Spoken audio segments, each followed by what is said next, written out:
Hi, this is how you factory restore the Huawei FreeClip 2 and the FreeClip 1 as well to its factory settings. Something that is good to do if you're selling or getting rid of them, or if you want to reset them completely for any other reason.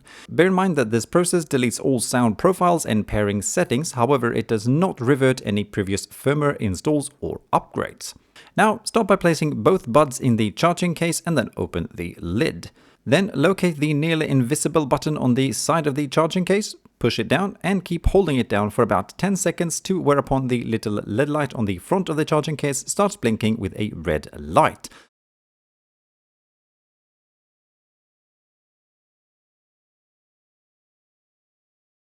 At this point, let go of the button. Hereafter, the headphones are then left in pairing mode, indicated by a white blinking light on the front of the case. Alright, that is about that. Please though share any thoughts or questions in the comments below and I'll do my best to answer them. Thank you for watching. Bye.